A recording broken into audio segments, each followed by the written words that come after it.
adults gathering, encouraging, and serving. 4, silver and gold every Sunday. Nice. I like it. Or, as Carla Ingalls says, sarcastic, smart aleck geezers. Who was it?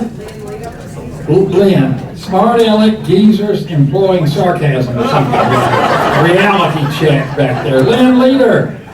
Hey, we have a special person here today, a special occasion person, Mr. Percy Hamilton, 30 years of service to Eaton, Colorado. And this week he said, it's yours, boys. If the snow falls, don't call me.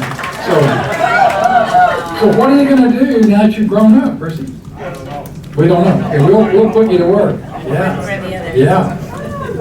Well, Jeff Smith is having shoulder surgery. We think the whole church is going to fall apart, but Jeff Shepherd's going to do double overtime, I think.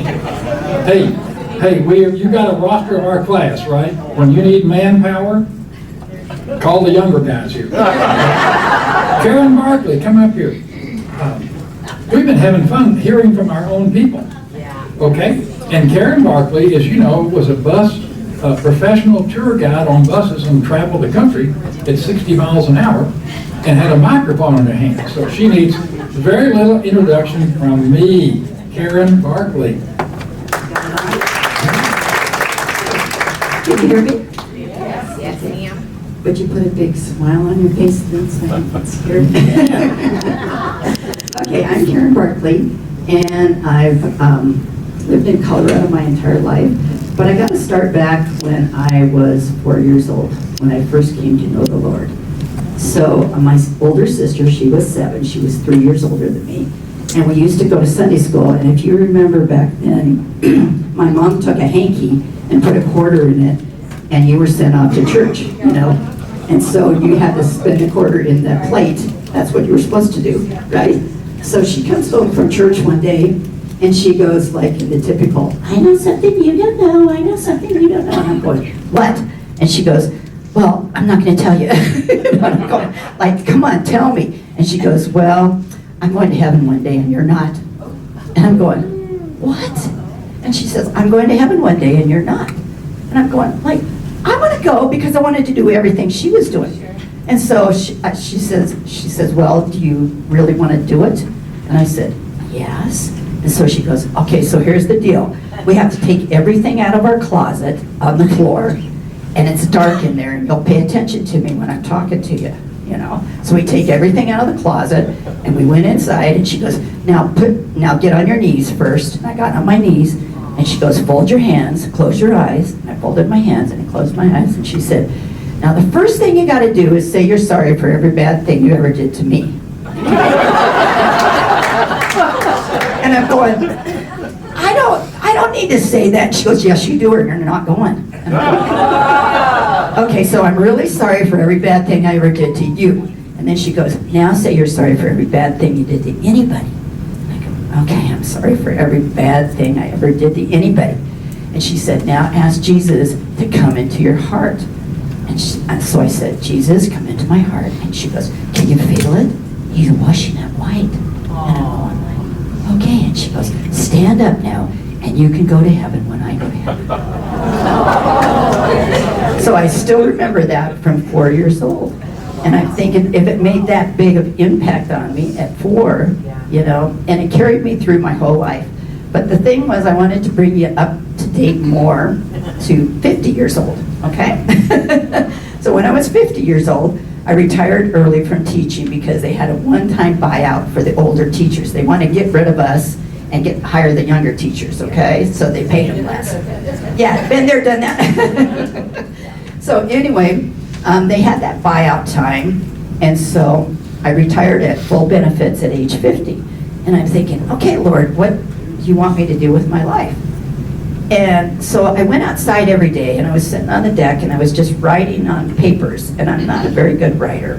So I just was writing down anything that came into my mind, and it kept saying to me, like, the songs and the psalms and verses and everything else. And then every few lines that would come in, I'm going to use you to travel all across the world. I'm going to richly bless you. I'm going to take you to places you never could imagine I'm going to do things with you. You never could imagine.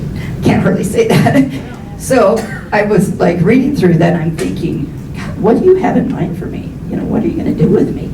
I'm old now.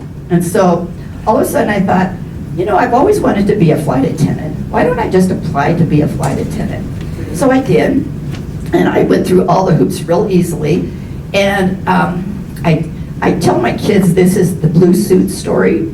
So I knew that God was going to have that job for me. So I went out and bought a blue suit and matching shoes, of course. And so my husband and my kids are going, Mom, why are you buying the blue suit? I go, I know I'm going to have an interview very soon, and I need to have the blue suit for the interview. You know, and they're going, well, do you have an interview? And I go, no, but I know I'm going to. So 2 days later, Mesa Airlines said, we're sending you a ticket. We want you down here in 3 days, and we're giving you an interview with Mesa Airlines. And I'm going, okay. You know, so I wore the blue suit. I get off the plane. There's all these young 19-year-olds getting off the plane with me and walking over, and they spent hours interviewing them. And I was sitting in the lobby with my blue suit and my matching blue shoes. You know, and he didn't even interview me. And so at the end of the time, I go, well, are you going to interview me or what? You know, and he goes, you were hired the minute you walked in out the plane. And I just went, seriously? And he goes, yeah. So he goes, the class starts next week, so you got to come on Monday. So I flew home. I flew back on Monday, and I was realizing there's nothing but 19-year-olds, and they put us in a kind of a compound in Arizona that had barbed wire around these fences, and it had like barracks inside. And I'm going, I'm 15 years old. What am I doing here? So anyway, I had a roommate, and she and I realized very quickly that the class lasted 3 weeks, and every day we'd have a test. And if you failed the test, they'd say, get your stuff and leave in front of everybody. And I'm thinking, oh my goodness. So she started telling me, she goes, I have terrible, terrible test anxiety. What do I do? You know, I go, the only thing I know how to do is just, let's pray about it. Let's just pray about it. And so she goes, okay, so will you pray? And I go, yeah, I'll pray for you. So I'll pray for me too. And so we started praying. And before I knew it, like 3 days later, the whole entire 19 kids that were in the class showed up in my apartment every morning to have me pray over them before we had class. And nobody had to get their stuff and leave. The thing is, like, I couldn't do that here in Greeley, Colorado. I'm not that person that would go out and pray for people. But when God got me out of my comfort zone, you know, I was sitting there going, and he's saying, you need to pray for everybody. In fact, one day I had like a Muslim girl call me on the phone, and she said, I hear you're the lady that prays. And she said, I can't get my passport, and will you just pray right now that I can get it? And I'm going, yeah, and sure enough, she got it. And I'm going like, so the power of the Lord was on me, and I was just sitting there thinking, Lord, why do you have me in this place at this time? And I was noticing a lot of the kids that were in the class, they were like homosexual or gay or stuff like that, you know, and I'm thinking, how do I handle that, Lord? You know, I don't know the conversations that they were having and stuff. I didn't know what to do with that. And he kept saying to me, just love on them. So they'd come down from their apartments and they'd say, you know, we don't have any food to eat tonight. And I'm going, I've got food, come and sit, you know. And so I just loved on them. So that's kind of what happened. Then I had another situation that was just recently, like a year ago. And I know, looking around at you guys, you start thinking different times in your life, okay, God, what do you have for me now? You know, like I'm getting older, and do you have a purpose for me still? You know, and what am I supposed to be doing? And so I asked my daughter, Lindsay, I said, you know, I can't figure out what God has in mind for me. Maybe I'm at the end of my life. I don't know, you know. And she goes, no, Mom, you know. She said, you have that happy spirit, and you're willing to share that with people. And so your smile and exuberance and everything else is what God has you here for.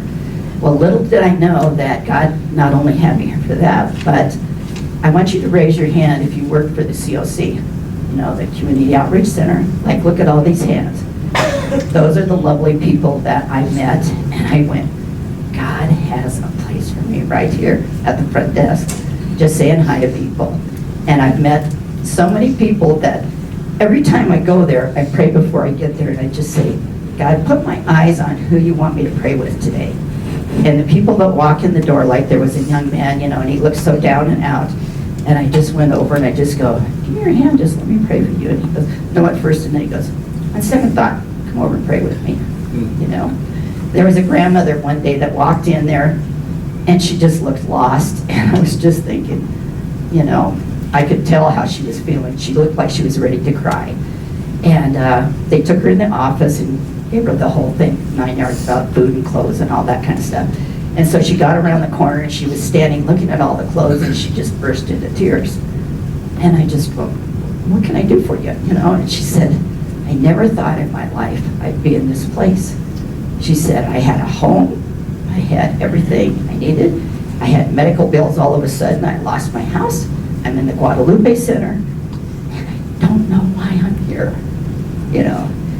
I mean, that could happen to us at any time too. And I'm just thinking, like, God has a purpose for all you guys too. And you just have to look and see what he's going to do with you, and just pray that he opens your eyes each day to see who crosses your path and how you can be a blessing to them.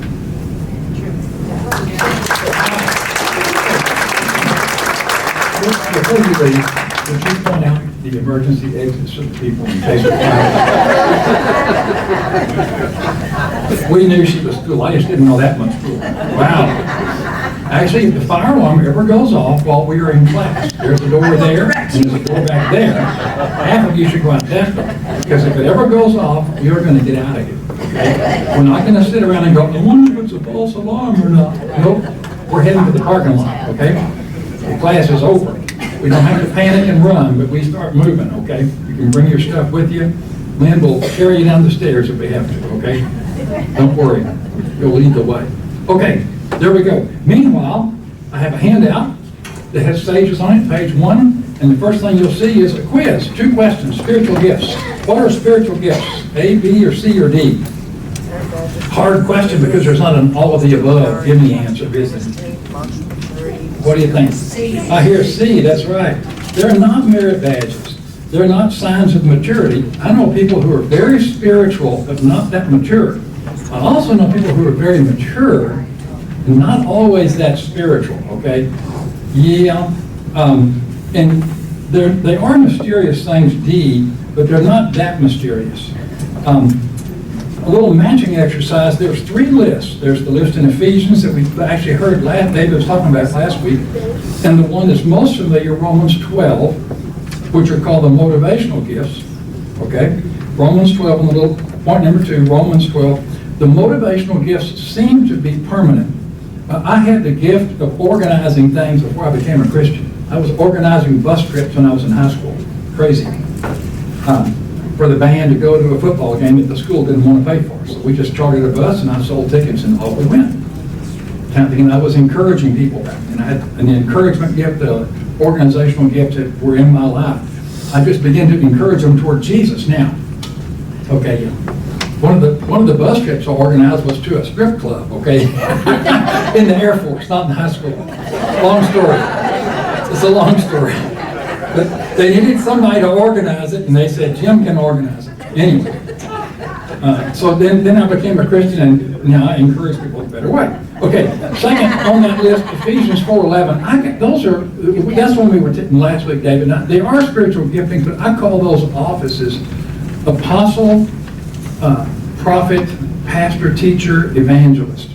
Apostle in our language comes from apostello, from the Greek. Apostello, the apostles were people that Jesus apostelloed them. In Latin, it's missio, so it comes into English as missionary. So, Dave and others, you had a very apostolic gift, not pastoring a local church, but out there smuggling Bibles into the old Iron Curtain countries. A prophet is a preacher, a type of preacher. Now, the prophets of the Bible foretold the future, but most prophets foretell the truth. And you know some people that are that way. They just tell the truth, whether you like them, whether they don't care if you like them or not. They just are in your face telling you things that are true. I'm an evangelist, so we're more like fishermen. I don't want to make them mad and have them leave. I'm kind of trying to reel them in, you know. I was at the gym yesterday talking to a guy, a lifeguard, and we got to talking about, I said, what are you going to do, young man, you know, your lifeguard, and what are you going to do next? He didn't know. He's out of high school, and I was talking, I always recruit him to the Air Force is what I do. But we were talking about he wanted to go to Europe. I said, I can help you, tell you how to get to Europe. He just joined the Air Force. Now, if you like being confined to small places for long periods of time, you join the Navy. Right? I actually have a friend in the Navy who says if you think you want to join the Navy, rent a garbage dumpster, put it in the backyard, move your bedroom furniture into the dumpster, use ladders to get in and out, and have your friends come over at midnight and bang on it with hammers. Because that's life on an aircraft carrier, right? Yeah. Anyway. And then I asked, at one point, he was kind of talking, I said, well, what's your spiritual beliefs? He said, well, I don't know. I've got some, but I'm not very easy to define. I guess I'm just kind of an agnostic. I said, it's okay, it's a good thing. You understand where you are. And you know the word Gnostic means to know, and agnostic is a person that doesn't know. So you're saying you don't really know if God is real or not. He said, yeah, that's kind of where I'm at. I said, well, here's my question. What if God revealed himself to you? Do you think you would fight him, or would you cooperate with him? He said, oh, I would cooperate with him. Because I said, that's great, you're not really an agnostic, you're a seeker. You're open to God, you're spiritually curious, you just haven't found God yet. Yeah. And he was kind of, no, I'm interested, I'm a seeker, you know. So that's what the evangelist says. We try to reel them in slowly. I want everybody to know Jesus the way she did. So today, I do have a homework assignment. When you get home, please go into your closet and get on your knees and apologize for every bad thing you've ever done to everybody. It won't hurt you. Okay? And then you have 1 Corinthians 12, or the mysterious gifts. And the best title I've ever heard came from a friend of mine named Paul Myron, who wrote a book about it. His book is called Bridging the Charismatic Divide. And he says these are the in-the-moment gifts. Now, flip over on the back real quick. You'll see a picture of a car wreck. There's a man and a woman in two cars, and obviously the man is at fault, right? All men, we know that. Right? But the motivational gifts work is if you came upon this car wreck, what would you do? Because under A, B, C, D, E, those are the gifts that you just tend to do them naturally. You don't even need to be trained to do these things. But you'll happily go to a conference about it. Now, I'm an evangelist. I don't need to be trained in how to share the faith of it, but I'll go to every event. That's my thing, right? And then you do it all day long and not get tired. When I was a pastor in Lakewood, occasionally I would do marriage counseling. I hate doing marriage counseling. I'm not any good at it. It's not my gift. And I would come home, and Connie will testify, I would lay on the bed and put a pillow over my head and just scream for a while. Because I don't think I'm helping these people, you know? They need to go get a real counselor. No, it was bad, but I would tell them, well, tell me your problem in 25 words or less. I'll give you 3 steps. You can thank me on the way out, you know. I don't want to hear it. Anyway, so the things that wear you out are not your gifts. But I could share the faith with people all day long and not be tired. That's how you know you're operating in your gift. You can do it. You can help behind the scenes and so forth. So the car wreck, here's the quiz. Look at the little box and circle what you would do if you came upon this car wreck. Would you offer to give somebody a ride? Would you comfort the person who's all upset? Or would you try to bend the fender and make their car useful so they could drive off? That'd be Butch over here. Would you organize others to help? Oh, I would be organized. I'd be, hey, you call 911. You get the first aid, get out of my car. Would you stand out there and block traffic? You know, I'd be organizing people.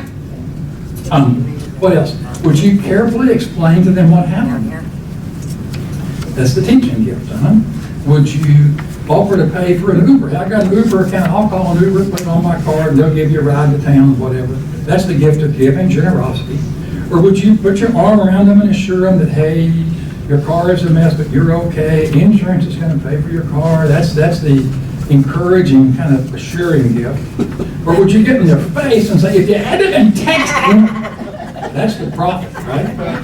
Yeah, that would be Beverly Lamar.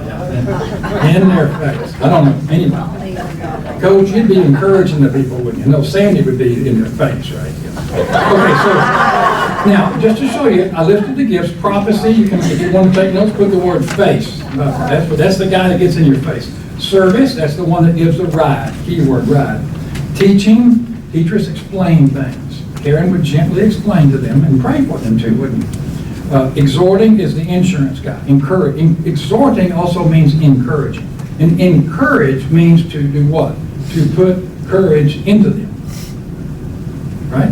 Encourage, courage, into them. I'm getting blank looks. Giving is money. Mercy is listening. And administration is organizing. Getting other people, right? Now, here's the key.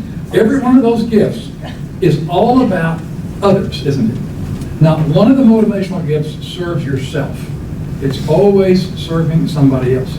That's the difference in a spiritual gift and a talent. If you have a talent to teach school, you can make money doing that. If you have a talent to tell jokes, you can be a comedian. If you have a talent to do carpentry, you can be paid. If you have a talent to win football games, you can coach for basketball games. He's got a talent. And talents, Mel studied for a long time and worked hard to learn how to do what he does. I don't even know how you ever learn that stuff. But, yeah. But the spiritual gifts typically don't need training. You just do them, right? Okay. Now, real quickly, I got to keep moving. The in-the-moment gifts, those are the mysterious ones. How do they work? And this is my simple approach here. Some of the gifts, healings, which, by the way, is plural. Isn't it? It's the only one of the gifts that's listed plural. Maybe there's a gift of health. Maybe there's a gift of being able to receive divine healing, which could be tied to a gift of faith. Maybe there's a gift of healings that you can lay hands on somebody else and sometimes they get healed. Right? We saw that in the Bible and we see that in real life. My church in Denver had a prayer room. We had actually a set of prayer rooms. They had a little lobby and some little rooms. You had a team in there every Sunday. And if you wanted prayer, you went back to the little rooms. I'd love to have that here rather than have them come down to the stage, have them go back somewhere. And people would come in there and pray for a job or a financial or a job interview, or a lot of people will come in, I've got tests, or the doctors tell me I have this bad disease. Man, the prayer guys would pray over them and believe something would happen, and many times things would happen. Never dramatically as some kind of circus, but they would come back the next week and say, turns out I don't have that disease after all. They must have got the results in the lab mixed up. They don't get the results in the lab mixed up. God healed them, you know. And I had people that would go through chemotherapy for 8 weeks, and they would say, man, between the chemotherapy and the prayer, it was like 2 wings on the same airplane. And it flies better with both wings, right? So that's the gift of healings. And by the way, the skeptics will say, well, if the gift of healings was functioning and you had it, just go over here to Banner Hospital and go room to room and ping them out. Or wouldn't that be great? Not even Jesus did that. He would go to the pool of Siloam when there was a whole bunch of sick people, and how many people did he heal? 1. Would you agree that Billy Graham had the gift of evangelist? Yes. Billy Graham said every single time I ever preached in a stadium and people came down the aisle to accept Jesus, like Karen and her sister, he said, the hardest part for me was I realized and saw with my eyes that more people walked out saying no than came down the aisle saying yes. And he was as gifted as any man on the planet, preached to more people than at any time in Christendom up to that time. Now many more have preached to more people since then, huge crowds in Africa. But having the gift of healing could be a gift of intercession. Tongues is a very mysterious thing, and to be able to pray in a spiritual language, if you don't have it, don't worry about it. You don't need it, okay? If you had it, you'd know it. But if you ever had the experience of just intuiting something, you meet some person at a party or wherever, some relative or whoever, co-worker, and you're looking at them and you're going, this person has a problem at home. I'm going to ask them about it. I'm going to pray about it, right? And you just think you're very intuitive. I think that could be the gift called the word of knowledge. Now, it's not a gift of knowledge. It's a gift of logos to gnosko. It's a gift of a word of knowledge. It's like this thought flies into your head that came from somewhere. It didn't come from you. And you can do something about some other person or about your own life or about what to do. It could be a word, what to do. I sometimes think I hear a word from God, and how I test it is it has to match the scriptures. It has to match the scriptures. It has to match the mission and character of God. The timing seems right. And I know exactly what it means. I don't have to ask you, John, what do you think that means? You know, no. I know what it means. And I usually don't want to do it. That's the sure test, right? Yeah, it's the sure. You've been there, right? That's what's called getting a word from God, a word of knowledge. Now, how many of you have ever had somebody pour out their troubles to you, and you listened very wonderfully and patiently, and then you had an idea, you know, maybe, what if you did this and tried that? And they come back next week and go, man, what you told me worked perfectly. And you think, oh, I'm really good at this. No, you're not. What you had there is called a word of wisdom. Now, the Apostle Paul in Romans even said, there's no good thing in me, in my flesh. If anything good is coming out of me, it's God's Spirit working through me. So I think, I'm in the camp that thinks these gifts are active, and you use them more than you think you do. And again, who are they serving? Others. You're giving a word of wisdom, you're praying over people who need healing, blah, blah, blah. What's the other one? Do you ever feel moved or impressed to just pray for people? You know, that could be the gift of intercession, right? Do you ever sometimes just know what's going to happen? You know when you're knower.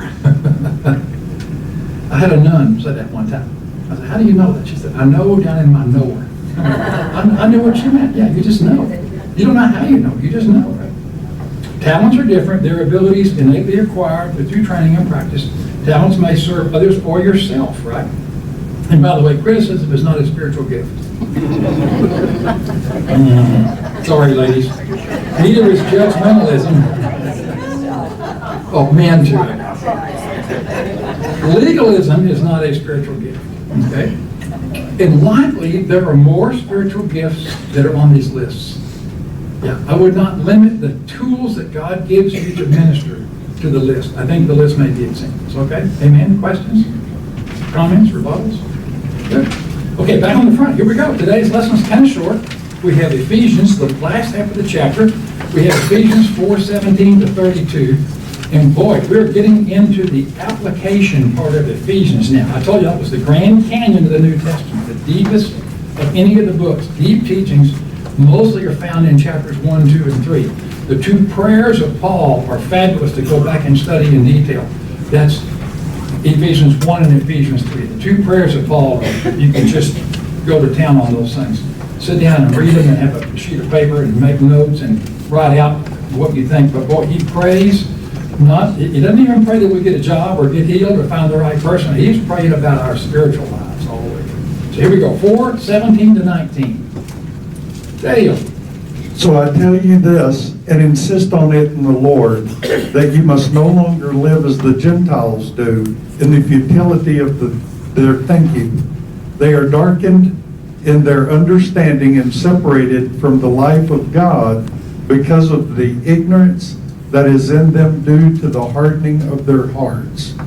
Having lost all sensitivity, they are given themselves over to sensuality so as to indulge in every kind of impurity, that they are full of greed. Oh, that is a tough passage right there. Does it remind you of another passage? Anybody? The first chapter of Romans, the back half of the first chapter of Romans is a sad progression of when things go south, they go bad, they get worse than that. People have really lost their conscience is seared. They can't tell right from wrong. Am I talking about Romans or am I talking about today's cultural climate? That there are people who just can't make sense out of anything. And they don't have a true sense of what is good and bad or right and wrong. Now, listen, look at the words, and I'm a word guy. First this. So I tell you this, and I insist on it in the Lord. Why did he bother to say that? Okay, a lot of things in the New Testament are culturally connotated. Paul once said, I don't allow women to teach in a church or speak in a church. In that passage, he did not say, on behalf of the Lord, I say that no woman should ever teach in any church on the planet. Nope. He said, I don't allow it. We think that that's culturally connotated. He was actually in Corinth. Now, Corinth is an interesting little place, okay? You know the Panama Canal? Can you picture that? Corinth is like that in Greece. It's near Athens, but the land narrows. But Greece is like Florida. It's a long peninsula. You're halfway down, and here's Athens, and here's a little narrowing, And there's a canal today that actually runs from the Aegean Sea to the Adriatic Sea. It's about a 20-mile long canal. There was no canal in those days. So the ships pulled into one side, and you had a lot of longshoremen and sailors. You know how those sailors are when they get into port. They're wild and crazy. Then you had a bunch of people hauling with mule trains and so forth across the 20 miles, and more sailors, more boats. So it was a raucous, wild and crazy. Think New Orleans, San Francisco, whatever, you know, all the bad kind of moral stuff anywhere in Greece. Athens was very elite, educational, you know, the capital. Corinth was rough city. So in Corinth, the women typically had no education at all. So when Paul said, I don't allow the women to speak in church, did he mean I don't allow uneducated people of any gender to speak in church, which would make more sense. But that was culturally contrary. This one, he says, I'm telling you this is in the Lord, okay? All of us, for all centuries and all cultures, we should no longer live as the ethnics, the nations do. Listen to these words. Futility, bad thinking, darkness, lack of understanding, separation, ignorance, hardening of hearts, lost sensitivity, sensuality, indulgence, impurity, continual lust for more. Did I leave anything out? There's the 7 deadly sins that the medieval monks came up with. It said the 7 worst sins: anger, lust, greed, sloth. I got 4. You have to Google it and get the others when you get home. But the 7 deadly sins were pretty much things that were just universal. Also, notice in this deal, the hardening of their hearts. You know what hardening of the arteries is, right? Arterial sclerosis. This is hardening of the attitudes. He's talking about the heart as the center of our being. The most innermost part of your being is what the Bible calls heart. And I think, Jeff helped me, I think in the Old Testament, the word for that is like liver, isn't it? Or like organ. Yeah. They thought the liver was the center of the emotional, spiritual thing. Now we know that they're just a blood pump, okay? The spiritual heart of people is an invisible, it's beyond, it's metaphysical. It's the real you. Okay? We also call it the soul. I think that I'm a guy that thinks that soul means mind, will, emotion, instinct, urges, all of those things that have to do with psychology. Our spirit is our very innermost part. We call it heart. A lot of times I like the word spirit. And the spirit of a person is your God consciousness. So rocks are not alive. They just sit there. Organic things like plants have cells that reproduce, they take in food, all that good stuff. But plants have a body, but plants, I don't think they have a mind, will, or an emotion. You talk to plants, who knows what they have. Animals clearly have a soul. They have a mind and a will and an emotion and an instinct, but no self-awareness. Nope. If my granddog wants to pee, he just picks up a leg and no self-awareness at all. And the zoologists say we've never seen an animal that prayed or worshiped God. There's a praying mantis, I know. The anthropologists say we've yet to dig up any culture that didn't worship something. They worship the sun, the moon, the frogs. Yeah, every culture has this innate worship. A lot of people, the Native Americans, worship the Great Spirit. They didn't have much revelation, but they knew. Okay, so what makes you different than the animals? And we're not animals. We are made in the image of God because we not only have a body and a soul, but we have that thing called spirit. We call it heart sometimes.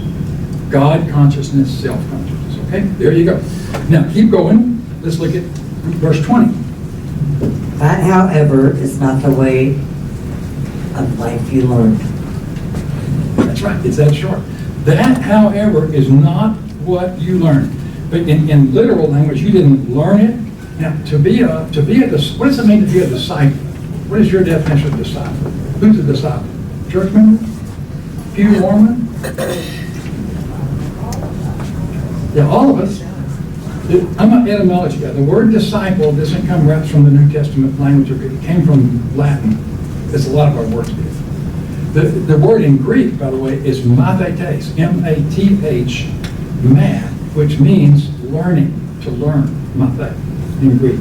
Mathematics means learning of numbers. But the disciple word from Latin came from a Latin verb, docere. You've heard of a docent. You've heard of a doctor. That's a teacher. And a disciple in Latin was a student or a learner who applied discipline to the doctrine to become a doctor. You with me? Disciple applies discipline, learning to the doctrine, information to become a doctor. It's all about being a learner. And so this verse says, you didn't learn and you didn't know Christ. And that know word is experiential knowledge, not just head knowledge. You did not learn and know Christ and by that way that we just talked about, 17 to 19. But here's the contrast, verse 21. When you heard about Christ and were taught in him in accordance with the truth that is in Jesus. You had to hear it, didn't you? How shall they hear? It says in Romans. How will they know? How will they trust in God if they don't hear? And how will they hear without someone speaking on behalf of God? And how beautiful are the feet of those who share the gospel of peace.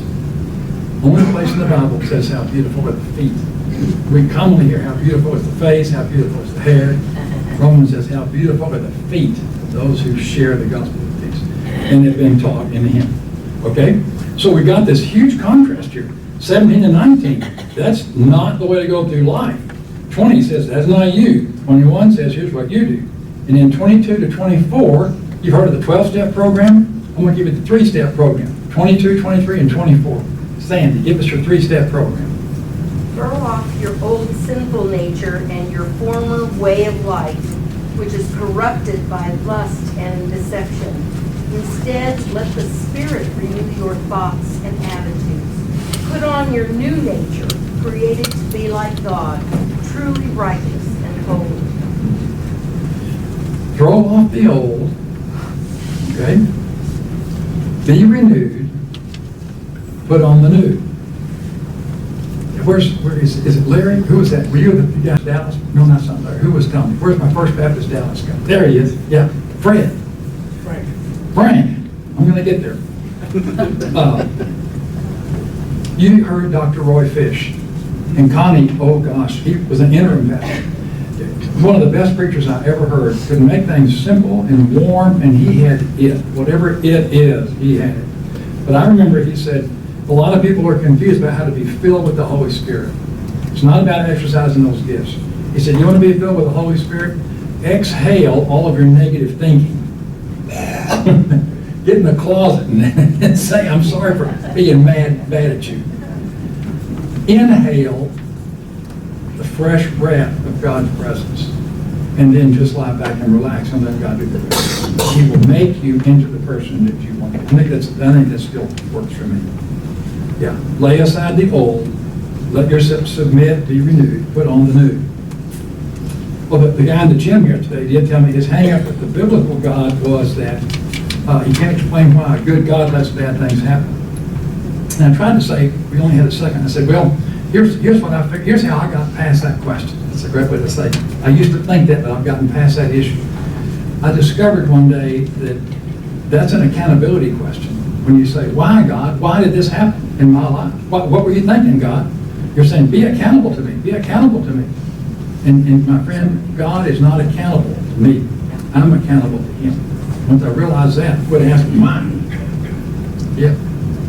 Lie back and relax. Okay, one more. Here comes the big one, 25 to 32. Who's the lucky person? Oh, boy. Jeff, give it to us. Therefore, putting away lying, let each one of you speak truth with his neighbor. For we are members of one another. Be angry and do not sin. Do not let the sun go down on your wrath, or give place to the devil. Let him who stole steal no longer, but rather let him labor, working with his hands, what is good, that he may have something to give him who has need. Let no corrupt word proceed out of your mouth, but what is good for necessary edification, that it may impact grace to the hearers. And do not grieve the Holy Spirit of God, by whom you were sealed for the day of redemption. Let all bitterness, wrath, anger, clamor, and evil speaking to be put away from you with all malice. And be kind to one another, tender-hearted, forgiving one another, even as God Christ forgave you. Now, let's start out with the first word, therefore. And I taught at seminary, they said, if you ever see the word therefore, stop and ask what it's there for. Well, it's because it's basically saying we're done with the teaching, here comes the application. So this is a take-home exam, okay? This is a ruthless self-examination. In Alcoholics Anonymous, they call it a fierce moral, I've got the exact right, but I love the phrase. Do a searching and fierce moral inventory of your life. Yeah, do some navel gazing, okay? And look in there, and so the take-home exam is, when you get home, you can put a check mark, but you can do it now if you don't care what people next to you, they're gonna look over and see, look at there, what you got over there. Put a check mark by the ones who are doing okay, put an A for I need to action, I need to work on this. Put an LH for Lord, help me. And then you put the sad face, you just say, I'm beyond help with this. And then that's when you surrender and you ask God to come in and work with you. Lay aside falsehood. It's right there in the Ten Commandments. It says, thou shalt not lie. Thou shalt not bear false witness. Don't speak with forked tongues, not even white lies. Speak the truth in love. That means speaking it gently. Share truth, but share it gracefully. Show grace as far as truth will let you show grace. Okay? Manage your anger. Is it a sin to be angry? No, but you got to manage it. It's a sin if it can lead to sin. It can lead to outrage. It can lead to hurting other people. And it says, don't let the sun go down on your wrath. What does that mean? Don't let the sun go down on your anger. You can't be angry after dark? No. Deal with it. Call them on the phone and say, hey, I got a bone to pick. Don't go to sleep.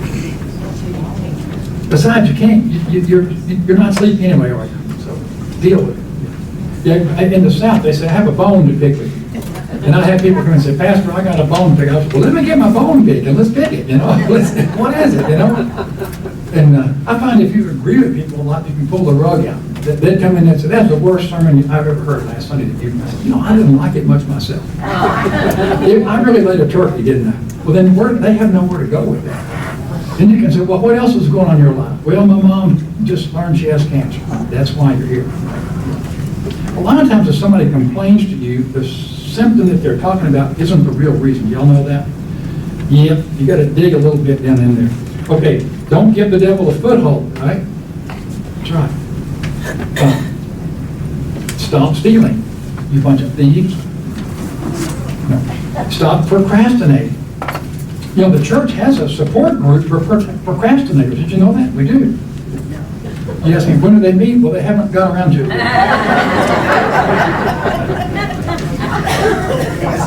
Okay, you all got the picture okay? Let me introduce our special guest who's in town. Chris Woman has snuck up on me. Come up here. How'd you get in? You must have come in the back door. Typical Special Forces guy. I sneak around. Anyway, we threw Brer Rabbit into the briar patch at Pine Ridge. And I got to go up there and take a peek at that. And he is doing a phenomenal work as a handyman, as an encourager, more stuff than I can imagine. But you didn't get to bring a baby with you? He almost that you're their emergency foster care parents on top of the other activities. Take it away, Chris. There's a handout on the table about this. We got a couple of them. Y'all can share them. Go. Hi, Generations. Hi, Chris. 6 months later. Been up on Pine Ridge now, my wife and I, for 6 months. Can't believe it feels like about 2 weeks. We miss civilization to a large extent. Because I don't get to be in a lot of rooms with adults these days anymore. My wife is not with me because she is currently in my living room with 3 native children. I was going to bring a 9-month-old with me, but when I looked at her last night, this is the child that gave me RSV, gave me pneumonia, and has given me COVID twice. I decided that green thing coming out of your nose is not something I'm taking to Colorado with me, so maybe next time. But she is absolutely adorable. If you guys, if anybody in here knew me well, during my 8 years on staff here, you wouldn't think that Chris is having the time of his life. rocking babies to sleep and changing their diapers and allowing them to vomit on him. And it's not that I wake up every day and go, this is what I want to do, and I'm highly motivated to change a bunch of diapers today. But when you just hold one of these kids and realize that you are their opportunity to stay inside in a safe place tonight, it's hard to do anything but love them the best that you possibly can. We were not planning on being sort of a satellite foster home in Chadron where we live, but that has happened just because of need. We have had in 6 months 42 different children stay at least one night in our house. In 6 months, we have had children in our house 100 nights. So babysitter is pretty much what I was. Janitor here, now I'm a babysitter. Thank you, college. But it's great. We are starting to see the res change, starting to see new houses going up. We're starting to see the cartel leave town because somebody that I know has gotten in their face and saying, it's time for you to go. So the people are starting to feel safe. We have built 2 churches in 6 months and actually built churches in 6 months from nothing to an actual church. I got to show Jim the one that we retrofitted up at Wounded Knee that's directly across the street from the Wounded Knee massacre site from 1890. And these churches are not run by me. These churches need to be and are run by Native pastors, and we are training them up as soon as we feel they are ready to take the pulpit. And the same thing with their worship leaders. I can tell you, there is nothing cooler that I've ever heard in my life than somebody singing How Great Thou Art in Lakota. Wow. Yeah. The worship music is half in English and half in Lakota. It's a dying language, but they're doing what they can to offer these kids at least the opportunity to learn their native language. Every school in the res now teaches it. And it's just been way cool to just watch God work on this place. He doesn't need a lot of vessels up there. He could use more. But he doesn't need a lot to make tangible changes on this place. When you see people start to take care of their homes because they're no longer worried that the cartel's going to force them to cook meth in their own house, it's cool to see. It's these little small changes. And knowing that these kids have had the opportunity. There was one day where I think we had 11 kids in our house one night after a period of extreme violence between a couple of the Native gangs up there, and a bunch of kids just needed a place to stay right away. And that was the first night we had kids in our house. We had 11. And that's when the decision was made, yeah, Chris and Alyssa can probably just handle some in Chadron on their own. That's ministry directed, and the CPS and the res is definitely fine with it. So it's a legitimate thing that we're doing. So, but they had nowhere else to go. When 23 parents get arrested in one night and 4 of them are killed in one night, there's a lot of kids running around and need a place to go. So happy to jump in where we can. Happy that it looks like there's another couple from Ohio in February that's going to come up, and we can spread this around a little bit more. We've all had toddlers, right? At some point in our lives, they're exhausting to chase around the house. And we've been taking care of a preemie for the first 10 weeks of her life. I took this kid home from the NICU. The doctors gave me her umbilical cord because the kid was preemptively removed from the mother because she was high on meth when she was born. So this kid has spent multiple nights on my chest with meth tremors, and then not sleeping those nights, and then trying to chase kids around. It's tiring. So we're grateful that we have a couple people that we can spread this around with. I don't think any human can do this day in and day out for more than 20 days or so. At least that was our capacity. So grateful that there's more than just us up there. Grateful that God has created a team of folks to work, especially with the kids, and has created the opportunity for me to work with natives on repairing their own houses, and me with my developing skill set as a handy kind of guy, showing them how they can winter in their windows, seal in their doors, stuff like that, so they're not freezing to death at night this winter. So it's been really cool. It's been quick. It's been exhausting, but so good in a place that I hadn't heard of 3 years ago. I didn't know Pine Ridge existed 3 years ago, and God definitely has us where He wants us to be, at least for an extended season. So just use this opportunity. I wanted to see my friend Ben on his last day at the church, so I decided to shoot down here. I am preaching in Porcupine, South Dakota at 7 p.m. today. Okay. Which is 6 hours away. So I'm not hanging out. I promise that at some point, probably in February or March, I will make a weekend out of coming to Greeley and be able to have more one-on-one conversations with some of the people that we dearly miss from here. Today is just not that day, because there's about 38 Lakotas that are going to show up wanting to hear about the Gospels this evening. So I will be shooting out of here in about 45 minutes back up the road. So I love you guys, and you have been so generous and supportive of us. You do have a list, I think, that I helped Jim create of some stuff that we got going on currently at the moment. And I will speak to it. And Jim's going to speak to it. I have to be real careful pitching financial appeals at church. Michael, turn the camera off. And what we say here in the room stays in the room. Keep me up, no.